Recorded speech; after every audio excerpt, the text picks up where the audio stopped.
Success and greatness not the same thing for me. Success is being in a position of authority, power, and influence. Greatness is what you do with it.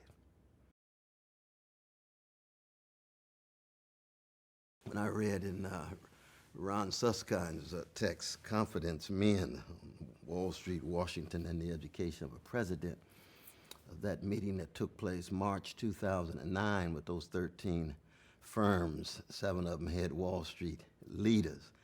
And he walks in and he says, I stand between you and the pitchforks, but I want to let you know I'm on your side. I will protect you.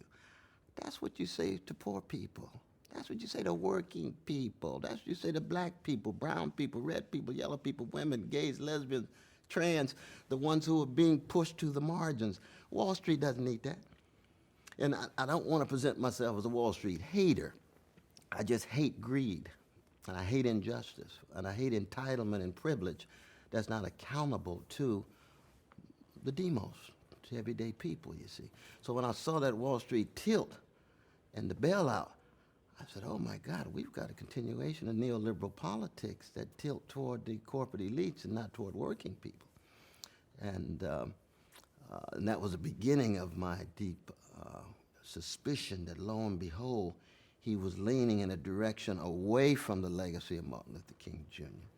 And somebody had to try to keep alive that legacy of Martin and the others that very much were responsible for the election of a black man in a society so deeply shaped by white supremacy.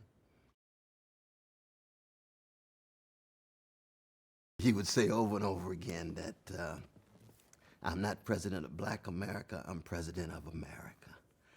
And I would say back, I want you to stand for truth and justice. You see, black people, poor people, working people, we're not asking for anything special. We're asking for fairness. We're asking for justice. If you stand for justice, then I know you're going to make the mass incarceration regime a priority. You're going to make poverty a priority. You're going to make accountability of Wall Street a priority. You see. But the sad thing was, of course, you had such massive black elite capitulation. And you had ordinary black brothers and sisters who were so caught up in symbol that they downplayed the substance. And I can understand that. Symbolically, I mean, Barack Obama will forever go down in the annals of time as having this great symbolic status. The struggle for freedom and justice is not just about symbols. You've got to be able to seize the moment and let the world know you are a fighter for those who have been spit on, subjugated, dominated, exploited. They can't live vicariously through your symbolic success. And see, we live in a culture of superficial spectacle. All you gotta do is have successful woman, successful black or brown, and all the other folk catching hell supposed to live through them. But see, that's not my tradition. No, not at all. We applaud their success. Now, how you gonna use your success? You see, are you gonna continue to bend whatever you can, your authority and influence to try to empower poor and working people? Now, I think Brother Barack, President Obama would come back to me and say, well, Brother West, I am a pragmatist. I've got limited options. I've got limited alternatives. And I have to be able to maneuver. I've got to be able to work in a bipartisan way. I'm a politician. I'm not just part of the prophetic tradition. I thoroughly understand that. We all have different lanes.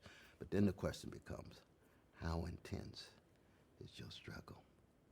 So when it came to health care, he had been a supporter of single payer, right? But didn't allow the voices of single payer to come in. He had the meeting with the pharmaceutical companies. They cut a deal. And I said, you don't punt on second down. You punt on the fourth down. You push it as far as you can go. Then you say, here's a compromise. Here are the concessions. So that I knew that he would not be able to get the single payer, but I thought at least we'd get the public option. You got to fight for it. You see, you don't have these private meetings just to come out with success. And it wasn't just him. He had Rahm Emanuel. He had Geithner and a whole host of others whispering in his ear because he was relatively new at that level of power.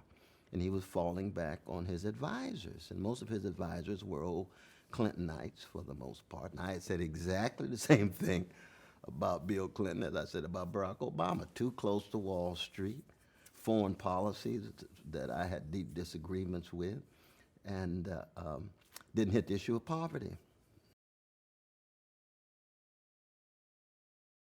Well, I got a call from my dear sister Valerie Jarrett.